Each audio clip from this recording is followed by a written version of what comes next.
आज़म की क़यादत में मशावरती इजलास शुरू हो गए हैं और आपको पता है जैसे कि प्राइम मिनिस्टर ने आईटी में, एग्रीकल्चर में, यूथ प्रोग्राम के अंदर एक्सपोर्ट ड्रिवन सोलराइजेशन का एक पूरा जो स्ट्रक्चर है उसको पूरा जो हमने पिछली दफ़ा बजट दिया था उसकी जो अगली उसके एजेंडा है प्राइम मिनिस्टर का कि ज़्यादा से ज़्यादा आवाम को रिलीफ मिले, जो वेल्थ है वो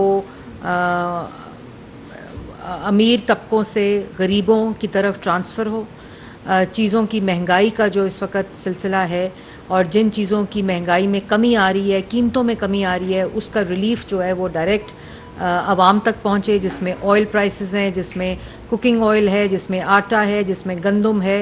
ये तमाम चीज़ें का फोकस जो प्राइम मिनिस्टर का इस वक्त है। और जिस तरह एग्रीकल्चर के अंदर जिस तरह किसान पैकेज दिया था, अब उसकी किस्त नंबर 2 आ रही है, जिसकी वजह से पहली किसान पैकेज में बम्पर क्रॉप्स पाकिस्तान की तारीख के देखे गए।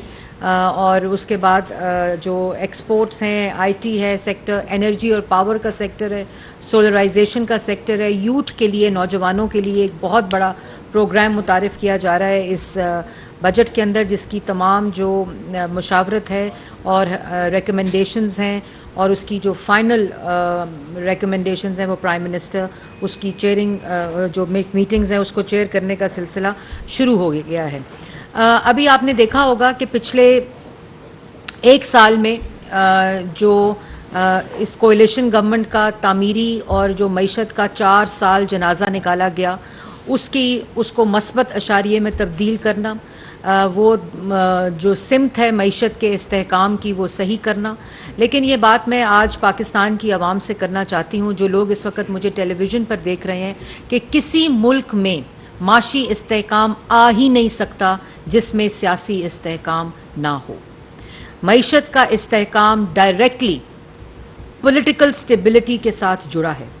किसी मुल्क ने मुल्क की दुनिया की तारीख में कभी भी इकोनॉमिक स्टेबिलिटी के हदाफ जो हैं उनको अचीव नहीं किया, उनके टारगेट्स को अचीव नहीं किया जब तक वहाँ पॉलिटिकल स्टेबिलिटी ना हो, वहाँ अमन ना हो और उसके अंदर जो मईशत की इस्तेहकाम है उसकी डायरेक्शन सही ना हो। तो ये बिल्कुल आपस में लिंक्ड एक जुज़ है जिसको नज़रअंदाज नहीं किया जा सकता। आपको याद होगा 2013 से 2018 तक जो तरक्की का सफ़र था, जिसमें महंगाई की कमी, सीपैक, मईशत का इस्तेहकाम, IMF प्रोग्राम का पूरा जो एक कंप्लीट होना, उसके साथ साथ 14,000 मेगावाट बिजली, क्योंकि 19 और 20 घंटे लोड शेडिंग थी, उसके साथ दहशतगर्दी का खात्मा, ये सब काम ऐसे नहीं हो गए। ये सब काम नवाज शरीफ के उस विजन के मुताबिक थे कि उन्होंने जब 2013 में हुकूमत संभाली तो उन्होंने सूबों के अंदर जहां मेजॉरिटी जो पार्टीज़ थीं उनको हुकूमत बनाने का मौका दिया, ताकि मुल्क के अंदर पॉलिटिकल स्टेबिलिटी जो है वो कायम होगी। तो उनको पता था बिजली भी बनेगी, अमन भी आएगा, मईशत को भी इस्तेहकाम मिलेगा, फॉरेन डायरेक्ट इन्वेस्टमेंट भी सिर्फ तब आएगी, सीपैक भी सिर्फ तब आएगा।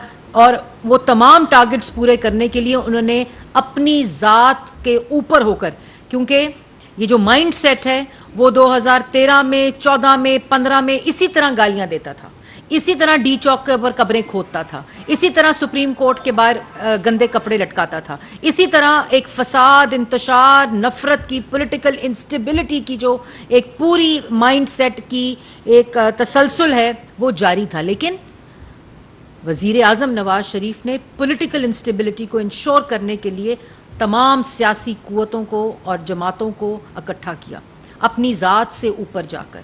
और उसके बाद 2018 के बाद जो मुसल्लत हुआ माइंड सेट, उस मुसल्लत शुदा माइंड सेट ने वही पॉलिटिकल इंस्टेबिलिटी, ऑपोजिशन को जेलों में, सजाए मौत की चक्कियों में, लोगों की बहनों को, बेटियों को, मीडिया को, सबको जेलों के अंदर डालकर उन्होंने 4 साल मईशत का जनाजा निकाला, अवाम की रोज़गार का जनाजा निकाला, रोटी, चीनी, बिजली, गैस, दवाई महंगा किया, लोगों 60 लाख लोगों को बेरोज़गार किया, तरक्की की शरह 6.2% पर तरक्की करता हुआ मुल्क मनफी पे लेकर गए और कहते हैं हमने मुल्क की मईशत को इस्तेहकाम दिया था। IMF का प्रोग्राम लेकर आए, उसकी वायलेशन की, उसको सस्पेंड किया और उसके बाद जो 18 से 22 तक का सफ़र है वो आपके सामने है। उसके बाद उसी माइंडसेट ने, उसी मिशन के मुताबिक जिन्होंने फॉरेन फंडिंग की हुई थी, बाहर से पैसा मंगाकर, इंटरनेशनली फंडिंग करके, वहां लॉबियस्ट को हायर करके, ये पूरा एक मिशन है। मुल्क की बर्बादी, मईशत की तबाही, कोई मुल्क पाकिस्तान से बात ना करे, तमाम दोस्त ममालिक नाराज हो जाएं, कश्मीर का सौदा हो जाए, मईशत का जनाजा निकल जाए, अवाम का रोजगार खत्म हो जाए, मुल्क में दहशत गर्दों को दोबारा से पनाह दे दी जाए। कोई इसमें एक वन ट्रैक मिशन है। उस वन ट्रैक मिशन के मुताबिक तमाम चीज़ें एग्जीक्यूट होती हैं, तमाम चीज़ें इंप्लीमेंट होती हैं और उसको पूरा ऑर्केस्ट्रेट करके फिर उसके अराउंड जहन साजी की जाती है। फिर ये 2018 से लेकर 2022 का सफ़र आपके सामने, फिर ये जो एक साल गुजरा है पिछला, कागज़ लहराकर साइफर जैसे सेंसिटिव मामलात पर कि अमेरिका ने साजिश कर कर मेरी हुकूमत गिराकर इंपोर्टेड हुकूमत ले आई है। वो इंपोर्टेड हुकूमत जो है, वो उसका जो कुरा है वो कहाँ ख़त्म हुआ? मोहसिन नकवी साहब के ऊपर। और वही यूएस जो कि इनके मुताबिक इनकी हुकूमत ख़त्म करके इंपोर्टेड हुकूमत ले आया था, आज उसके तरले और मिन्नतें और पांव पकड़े जा रहे हैं। उसके बाद वो जो साइफर की कहानी, वो आहिस्ता आहिस्ता जब दम तोड़ रही थी, तो वही जो मिशन और जो जहनियत थी, उसने क्या किया? उसने कहा जी वो लॉन्ग मार्च करूंगा, मुल्क बचाऊंगा। टांग के ऊपर वो छरे लगे, क्या लगा, मैं उस पर जाना नहीं चाहती, प्लस्तर बांध के वही जेन साजी और मिशन को प्लान करने की साजिश शुरू हो गई।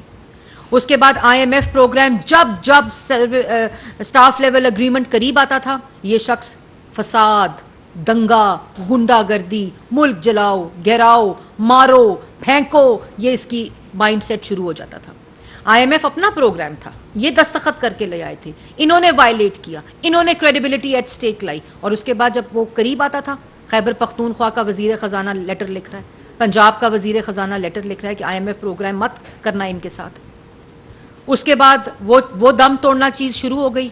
तो उसके बाद वो 190 मिलियन तोशा खाना, फॉरेन फंडिंग, उसके केस की कहानी जब इन्वेस्टिगेशन के करीब आ गई, तो एक और जो लेवल था वो अचीव करने के लिए ज़मान पार्क ऑपरेशन, पुलिस लेके जाती है वारंट, तो पेट्रोल बम फेंकता है, ह्यूमन राइट्स की वायलेशन करके ख़वातीन को ह्यूमन शील्ड्स बनाता है, पुलिस वालों के सर फाड़ता है, फसाद, दंगा, लाहौर जला दिया, इधर लॉन्ग मार्च में इस्लामाबाद जला दिया, मेट्रो स्टेशन जला दिए, दरख्त जला दिए, बिल्डिंग्स जला दी। ये पूरा वो मिशन, वो जहन साजी, वो पूरा काम उस वक़्त एट इट्स पीक था। उसके बाद ज़मान पाक में जो हुआ, वो पूरी दुनिया में वो नज़ारे पाकिस्तान के गए, लेकिन मिशन अभी कंप्लीट नहीं हुआ था, क्योंकि एक तरफ इन्वेस्टिगेशन कंक्लूड हो रही थी और दूसरी तरफ इनका बयानिया दम तोड़ रहा था। क्योंकि बाजवा साहब ने मेरी हुकूमत गिराई, मुझे कहा असेंबली तोड़ दो, मैं असेंबली मैंने तोड़ दी, उन्होंने कहा मैं इलेक्शन दे दूंगा, इलेक्शन नहीं दिए मुझे। बाजवा साहब को मैंने बंद कमरे में फुल लाइफ टाइम एक्सटेंशन दी, उन्होंने मेरी हुकूमत नहीं बचाई, उन्होंने वोट ऑफ नो कॉन्फिडेंस नहीं बनाया, US ने मेरी हुकूमत के खिलाफ साजिश कर दी, मोहसिन नकवी में मेरी साजिश दम तोड़ गई।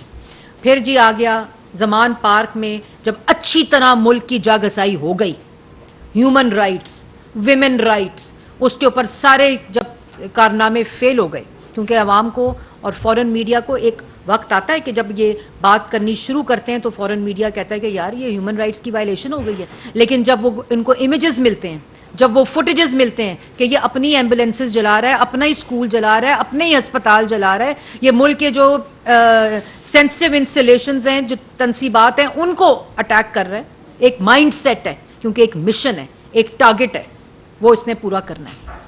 उसके बाद 9 मई का वाकया, ब्लैक डे, सानिया मुल्क के अंदर हुआ। उस सानिया के अंदर इन्होंने क्या कुछ नहीं किया।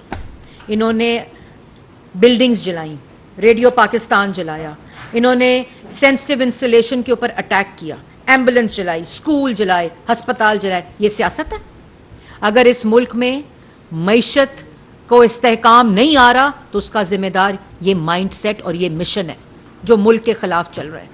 अगर इस मुल्क के अंदर पॉलिटिकल स्टेबिलिटी नहीं आ रही तो उसका जिम्मेदार ये मिशन है, ये माइंड सेट है जो मुल्क के खिलाफ काम कर रहा है।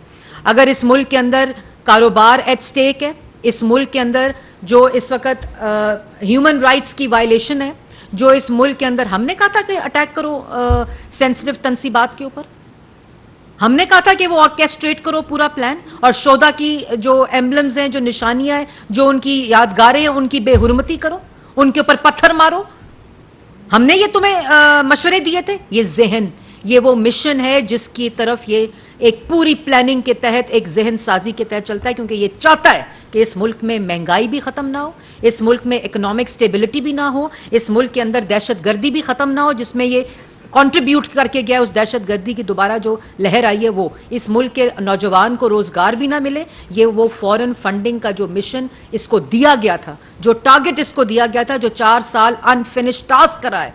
फिर कभी वो इनके वो साहब हैं जिनका नाम है, जो लाहौर के इनके, कराची के इनके ओहदेदार हैं, उनको कहता है कि ये इमरान महबूब साहब जो पीटीआई के ओहदेदार हैं, एक्टिविस्ट हैं, इन्फ्लुएंसर हैं, कहता है वो कर्नल तनवीर साहब थे जिन्होंने अटैक कराया था। वो तस्वीरें आ गई।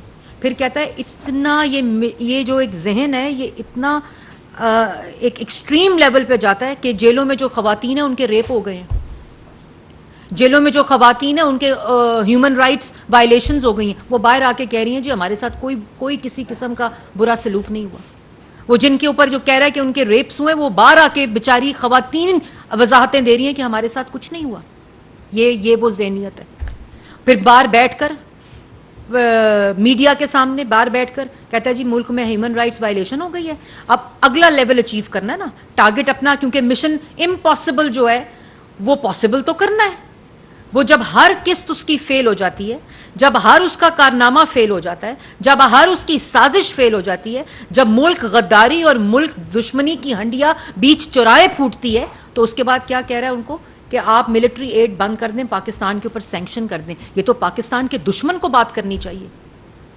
ये तो वो ममालिक जो पाकिस्तान की तरक्की, पाकिस्तान के दिफा के खिलाफ बात करते हैं, ये तो उनको बात करनी चाहिए कि आप मिलिट्री एड पाकिस्तान की बंद कर दें। और फिर उनको जाके वो तरले मिन्नतें करता है कि ये पाकिस्तान पे सैंक्शन लगाएं। ये अंदाजा है, वो जो लोग इसको देखते हैं, जो लोग बाहर बैठे जो इसको सुनते हैं, उनको ये पता होना चाहिए। वहाँ वो लोगों को प्लांट करता है कि जो यूएस स्टेट डिपार्टमेंट है उनको इंसाइट करता है कि ह्यूमन राइट्स के खिलाफ आप बयान दें। वो कहते हैं this is no human right मसला, this is Pakistan internal political problem and we will not comment on it.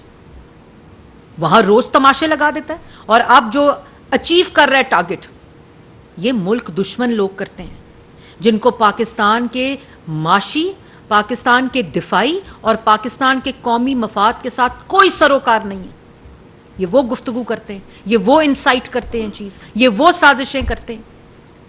मतलब तुम ऐसे खुदकश बमबार हो कि कभी मईशत पे फट जाते हो, कभी अवाम के रोजगार पे फट जाते हो, कभी नौजवान के रोजगार पे फट जाते हो, कभी तुम तरक्की की, जब पाकिस्तान तरक्की कर रहा हो उस पे फट जाते हो।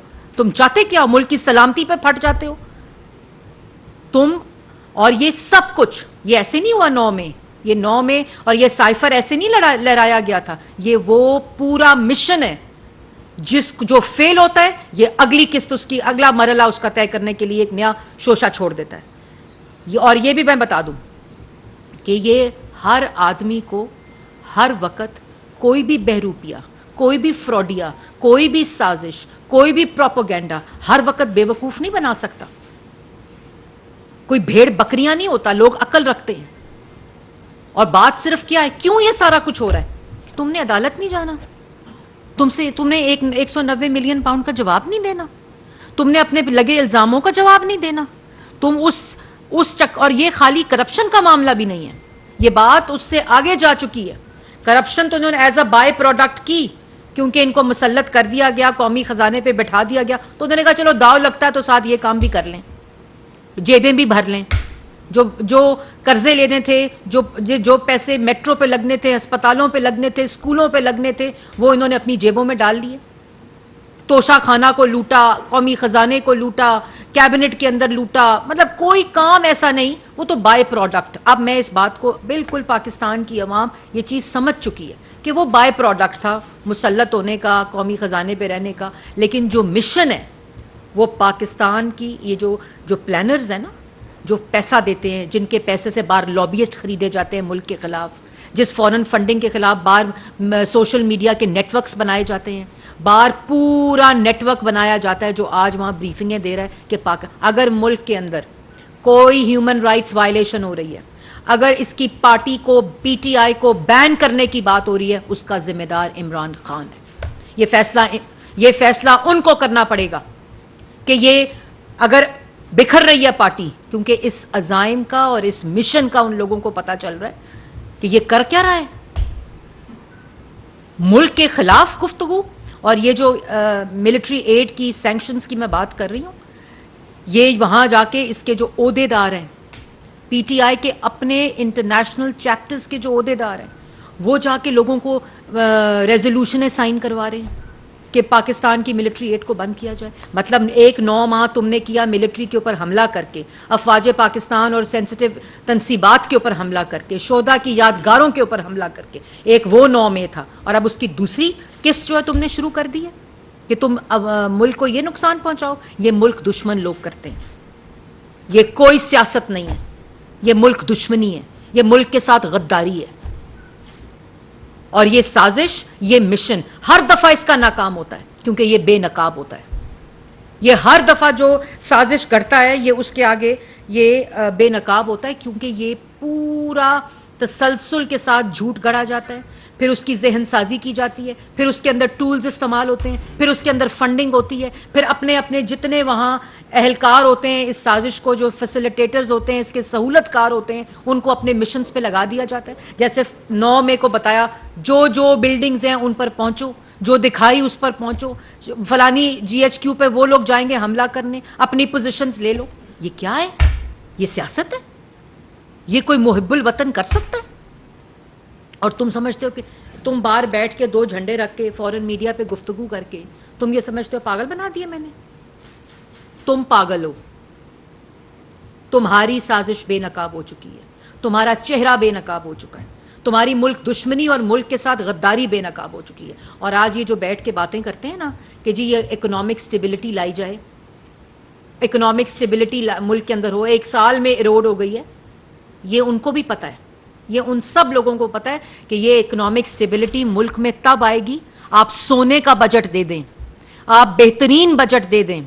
और जो हमने दिया पिछले साल भी IMF के प्रोग्राम, सस्पेंडेड प्रोग्राम को दोबारा से हमने रीनिगोशिएशन के ऊपर लेकर आए और एक बजट दिया जिसमें किसान के लिए, IT के लिए, एक्सपोर्ट्स के लिए, सोलराइजेशन के लिए, विमेन के लिए, यूथ के लिए पूरा एक बजट जो था वो दिया गया। एग्रीकल्चर के लिए उससे बेहतरीन बजट इस दफा देंगे। लेकिन ये बात उन इकोनॉमिक एक्सपर्ट्स को भी पता होना चाहिए कि जब तक इस मुल्क के अंदर पॉलिटिकल स्टेबिलिटी, इंतशार, फसाद ये नहीं ख़त्म होगा, इसको सिर्फ तब आराम आएगा। इनके मिशन ये तब इख्तिताम होगा मिशन जब इस मुल्क के साथ ये चाहते हैं कोई बात ना करे, को सैंक्शंस लग जाएं, इस मुल्क के साथ कोई दोस्त ममालिक खड़ा ना हो। कश्मीर का सौदा कर दिया लेकिन अनफिनिश्ड टास्क है।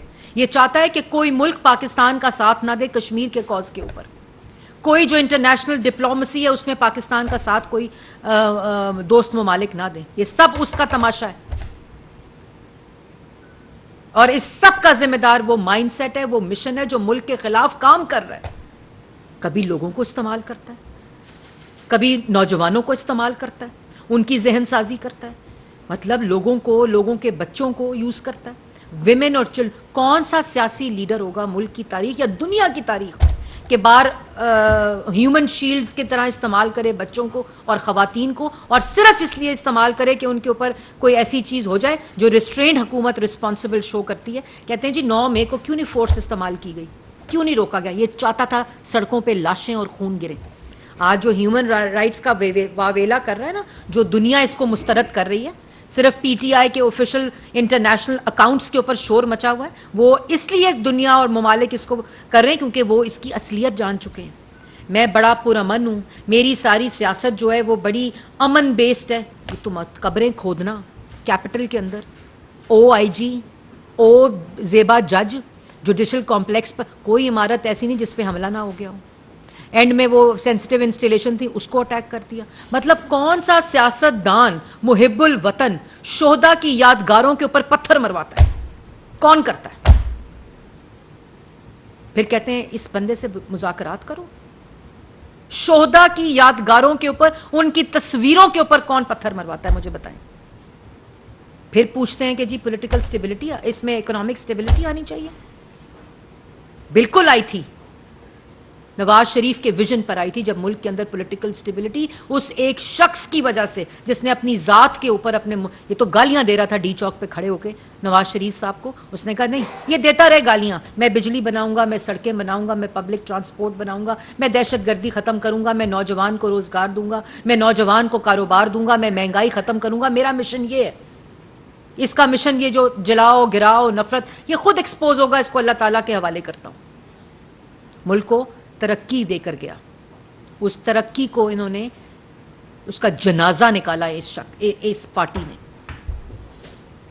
और उसके बाद वो करें। आज ये सबकी जिम्मेदारी है, ये सबकी जिम्मेदारी है कि मुल्क के अंदर जो पॉलिटिकल लेकिन जिसका मिशन मुख्तलिफ हो, जिसका मिशन मुल्क दुश्मनी हो, मुल्क के साथ गद्दारी और मुल्क के खिलाफ काम करना हो, वो कभी मुल्क का नहीं सोचता। वो साइफर की बात करेगा, वो IMF को रोकने की बात करेगा, वो जलाओ घिराओ की बात करेगा, वो मुल्क को टूटने की बात करेगा, वो मुल्क को तोड़ने की बात करेगा, वो मुल्क की मैशत को तबाह करने की बात करेगा, वो खतूत लिखवाएगा कि मुल्क इसको IMF प्रोग्राम को ना किया जाए, वो खत लिखेगा इन पे, मुल्क के ऊपर सैंक्शंस। मतलब आप ये देखें कि मुल्क के ऊपर सैंक्शन लगा दो, मिलिट्री एड बंद कर दो, मतलब तुम्हारे लिए मुल्क का दिफा भी तुम्हारी जात से ऊपर, तुम्हारा जो मिशन है उससे ऊपर नहीं। मतलब कहीं तो ये स्टॉप लगेगा ना, और हर दफा फेल होता है, क्योंकि पाकिस्तान की हिफाजत, पाकिस्तान की 22 करोड़ अवाम पाकिस्तान की रियासत करती है और करेगी, और हर उस शख्स का मिशन नाकाम होगा। और इंशाअल्लाह इस मुल्क में मईशत को भी ठीक करेंगे, क्योंकि पहले भी की थी। जो दहशतगर्दी वापस आ रही है उसको भी ठीक करेंगे, नौजवान को रोजगार भी देंगे, अवाम की रोटी भी सस्ती करेंगे, महंगाई को भी कम करेंगे। लेकिन वो इस तरह नहीं हो सकता। उसका सवाल हमसे नहीं पूछा जाना चाहिए, उसका सवाल इस शख्स से पूछा जाना चाहिए, इस जमात से पूछा जाना चाहिए जो मुल्क की तबाही की तरफ गामजन है। इसके जिम्मेदार ये लोग हैं जो मुल्क के अंदर इंतशार, फसाद, नफरत चाहते हैं। जी मैडम, एक तो आपने दावा किया है कि ये गद्दारी के ज़मरे में आती है चीज़ें, और मुल्क के अंदर और बाहर से सहूलतकार भी है, तो इसमें एक सहूलतकार जो बातें भी आई है सामने, जनरल फैज़ भी है, उनके बारे में क्या हुकूमत की स्ट्रेटजी है? दूसरा, निगरान वज़ीर आज़म के लिए मुख्तलिफ नाम आ रहे हैं, तो अगस्त के दूसरे हफ्ते में असम्बली अपनी मुद्दत पूरी करेगी। मोहसिन बेग साहब का भी नाम आ रहा है, कुछ और नाम आ रहा है, तो क्या इस पर आपका तफसील? पहली बात तो जी है कि ये खाली जनरल फैज़ की आपने बात की है, मैं तो इसको ब्रॉडर करती हूँ कि जनरल फैज़ हो या कोई भी हो, जो इस पूरे मिशन के अंदर सहूलतकार रहा है और आइंदा होगा, वो सब को सज़ा भी मिलनी चाहिए, कानून के कटहरे में भी आना चाहिए, और हर वो सज़ा मिलनी चाहिए जो एक मुल्क दुश्मन और एक गद्दार को मिलनी चाहिए कानून के मुताबिक। दूसरी बात आपने की केयर टेकर सेटअप के वज़ीर आज़म की, अभी तक कोई ऐसी मुशावरत नहीं हुई है। वो मुशावरत लीडर ऑफ द हाउस और अपोजिशन के लीडर के दरमियान होनी है, और जब भी वो फाइनल होगा, मुशावरत होगी, वो कौम के सामने होगी, क्योंकि हम बंद कमरों में एक्सटेंशन देने वाले लोग नहीं हैं। हम इंशाअल्लाह आवाम के सामने जो भी चीज़ आएगी वो रख कर फैसले भी आवाम के सामने करेंगे, और आवाम के हक में और मुल्क के हक में करेंगे। मैडम, को अंदर बजट में कोई आवाम को रिलीफ देने के लिए कोई पैकेज तैयार किया गया है? दूसरा, अगर सरकारी मुलाजिम की तनख्वाहें बढ़ती हैं तो क्या प्राइवेट शोबे को इसके साथ फिक्स किया जाएगा? बिल्कुल जी, इसमें इंशाअल्लाह जो इस वक्त, जैसे मैंने पहले कहा कि जो इनकी लेगेसी है, जो इनकी कंटिन्यूटी है, उसको हम बदलने की और बेहतर करने की कोशिश कर रहे हैं, ताकि मुल्क के अंदर माशी इस्तेहकाम हो। और माशी इस्तेहकाम का मतलब मैक्रो इकनॉमिक इंडिकेटर्स नहीं है, वो पाकिस्तान में आम आदमी की ज़िंदगी में क्या फ़र्क आ रहा है वो जांचना उससे होगा। और इंशाअल्लाह जो भी रिलीफ, जैसे मैंने आपको कहा कि प्राइम मिनिस्टर वो तमाम मीटिंग्स खुद चेयर कर रहे हैं, जो रिलीफ पैकेज है, जो नौजवानों का पैकेज है, जो आईटी सेक्टर का पैकेज है, जो जिससे बिजनेस बढ़े, यूथ की इनेबलिंग एनवायरनमेंट क्रिएट हो, जिसके साथ एग्रीकल्चर, आईटी जुड़ा है, एक्सपोर्ट्स जुड़ी हैं, उन सब की फैसिलिटेशन और ईज ऑफ डूइंग बिजनेस और टैक्स इंसेंटिव्स का एक बहुत बड़ा पैकेज इंशाल्लाह अनफोल्ड होगा। वो आपको बजट स्पीच में भी आएगा, प्राइम मिनिस्टर के विजन के मुताबिक भी आपके सामने हर रोज़ हम उसको रिलीज़ करते हैं। और ये तमाम चीज़ें जो मैंने आपके सामने रखी हैं वो उसी डायरेक्शन और उसी मस्बत जो डायरेक्शन है उसका सफ़र का आगाज़ है।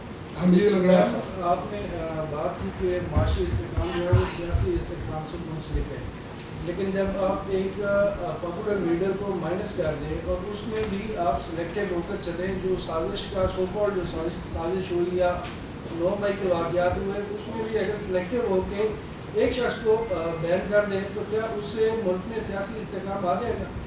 देखिए, पहली बात तो यह है कि किसी सियासी लीडर को कॉर्नर करने में ना हम बिलीव करते हैं, क्योंकि हम इसको भुगत चुके हैं। हमने खुद और इन्होंने तो अभी कुछ भुगता ही नहीं है। हमने तो बेटियों और बहनों के साथ जेलें काटी हैं, सजाए मौत की चक्कियां काटी हैं, सीसा पिलाई दीवार की तरह अपने लीडर नवाज शरीफ के साथ खड़े रहे, और वो खुद बहादुरी के साथ खड़ा रहा, क्योंकि उनको पता था और आवाम को भी पता था कि ये सारा कुछ सियासी इंतकाम है, और ये बहादुरी के साथ उसका सामना किया। इनके साथ हुआ क्या? अभी माइनस किधर से ये हुए? 2 झंडे रख के रोज बैठ जाते हैं, मुल्क की जागसाई करते हैं और मुल्क को बदनाम करते हैं पूरी दुनिया के अंदर। और लेकिन सियासी लीडर में और एक मुजरिम में फर्क को समझना पड़ेगा और फर्क को जानना पड़ेगा। और वो जो जुर्म होता है, वो चाहे आप करें, चाहे मैं करूं, चाहे कोई सियासी कायद करे या कोई भी पाकिस्तान का शहरी करे, जो लॉ पाकिस्तान के आम शहरी के ऊपर लागू होता है वही सियासी कायदीन के ऊपर और जो रिप्रेजेंट करते हैं पाकिस्तान की आवाम को उनके ऊपर भी लागू होता है, जिसका अमली एग्जाम्पल नवाज शरीफ ने दी। जो कानून किसी भी शख्स के ऊपर लागू होता था अकाउंटेबिलिटी का, उसका सामना पहले खुद किया, अपने कायदीन से कराया, अपनी पार्टी से कराया और उसका एग्जाम्पल सेट की, और उसके बाद उन्होंने दूसरों के ऊपर कहा कि अब आप भी अकाउंटेबिलिटी के अंदर आ जाएं। शाकिर अब्बासी साहब न्यू न्यूज़ से पीपल्स पार्टी का ये दावा है कि जब बनी थी तो इतना पाया था कि जिसके बाद जो हिस्ट्रीज होगी उसकी डेली इदारों में तैनाती की वैसे होगी। जनरल पीसीबी के इशू पर लगता है कि पाकिस्तान पीपल्स पार्टी आमने सामने आज नजम सेठी की वज़ीर-ए-आज़म से मुलाकात हुई है, वज़ीर अशरफ की वज़ीर दारुस्साई राबता से मुलाकात हुई है और उन्होंने ये कहा है कि हमने समझी भेज दी है वज़ीर-ए-आज़म को कि पीपल्स पार्टी का चेयरमैन पीपल्स पार्टी की नॉमिनेशन है वो चेयरमैन पीसीबी होगी, तो इस पर मुझे ऐसी ना कोई इन्फॉर्मेशन है from the prime minister office, और ना ऐसी कोई बात मेरे तक पहुंची है टू अनाउंस इट फॉर्मली, और ना ऐसी कोई मुशावरत मेरे सामने आई है। जैसे ही कोई चीज़ ऑफिशियल आएगी, मेरे इन्फॉर्मेशन के मुताबिक नजम सेठी साहब पीसीबी के चेयरमैन हैं और अभी तक आखिरी इतला आने तक हैं और बहुत अच्छा काम कर रहे हैं। जिस तरह उन्होंने क्रिकेट के रिवाइवल, डोमेस्टिक क्रिकेट के रिवाइवल के लिए काम किया और जो ट्रांसपेरेंसी लाए हैं, जो यूथ को पहली दफ़ा डोमेस्टिक क्रिकेट में डालकर इंगेज कर डिस्ट्रिक्ट और डिविजनल सतह के ऊपर उसको एक्टिवेट किया है, मेरे ख्याल में अभी तक भरपूर काम जैसे उन्होंने पहले किया था। और जिसका भी कोई शोबा नहीं, जिसका भी जनाजा निकाल कर ये हुकूमत गई, क्योंकि मिशन कोई और था, मिशन स्पोर्ट्स को तरक्की देना तो तरजीह तो नहीं था, तो जो वहाँ काम इस वक्त नजम सेठी साहब कर रहे हैं बहुत भरपूर कर रहे हैं, वही पीसीबी चेयरमैन हैं, और इसके अलावा मेरे पास कोई इन्फॉर्मेशन नहीं। आखिरी सवाल जवेद हुसैन दुनिया से नहीं, करने दें।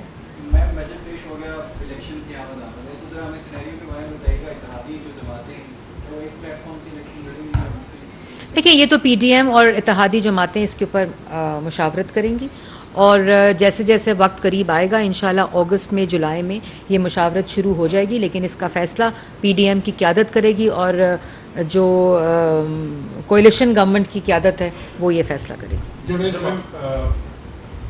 कल कोयटा में एक कत्ल हुआ और उसकी प्रेस कॉन्फ्रेंस तारड़ साहब ने कर दी और कहा कि हम इस पर मुकदमा दायर करेंगे इमरान खान के ऊपर, तो उसकी मदीयत में हुकूमत क्यों नहीं गई थी कि क्लेम किया था कि हम मुकदमा दायर अच्छा, मैम दूसरी बात ये कि इमरान खान को सियासत से नॉकआउट करना मकसद है या आर्टिकल 6 की जो सज़ा है वो दिलवाना भी मकसद है? देखिए, मकसद किसी का, हम किसी मिशन पे नेगेटिव मिशन पे काम नहीं करते। मैंने आपको पहले भी कहा था, बताया, अभी बात की कि 2013 में हमारा मिशन मुल्क की तरक्की था, बिजली बनाना था, दहशतगर्दी ख़त्म करना था, फॉरेन डायरेक्ट इन्वेस्टमेंट लाना था, मुल्क के नौजवान को कारोबार देना था और महंगाई को ख़त्म करना था। ये नवाज शरीफ का मिशन था जिस पे हमने काम किया। 4 साल हमने इनकी बदतरीन सियासी मुखालफत और इंतकाम का सामना किया, बहादुरी से किया, क्योंकि हमें पता था कि इसने हर रोज़ हम बेनकाब करते थे, आज तो दुनिया बेनकाब कर रही है ना। और उसके बाद हमने ये वोट ऑफ नो कॉन्फिडेंस पहली दफ़ा जमहूरी तरीके से वोट के ज़रिए एक नालायक, नाअहल, साजिशी फॉरेन एजेंट टोले को उठाकर पार्लियामेंट से बाहर फेंका, और उसका भी चेहरा जो है 1 साल अवाम ने देख लिया। तो अभी भी हमारा मिशन दोबारा से इस मुल्क को तरक्की की राह पर डालना है, जिसकी सिमत को दुरुस्त कर दिया गया है। इकोनॉमिक स्टेबिलिटी, पॉलिटिकल स्टेबिलिटी, अमन हमारा तरजीह है। Energy, solarisation, youth programme, IT sector, agriculture sector, women, बहुत फसाद हो गया, बहुत मुल्क जो है एक ड्रिल से गुजर गया है। अब इस मुल्क के अंदर पॉलिटिकल स्टेबिलिटी भी आएगी इंशाल्लाह, और आनी चाहिए। इस मुल्क के अंदर इकोनॉमिक स्टेबिलिटी भी आएगी, और जो उम्मीद है नौजवान की, जिससे हाथ में आज डिग्री है, उसको इंशाल्लाह रोज़गार भी मिलेगा।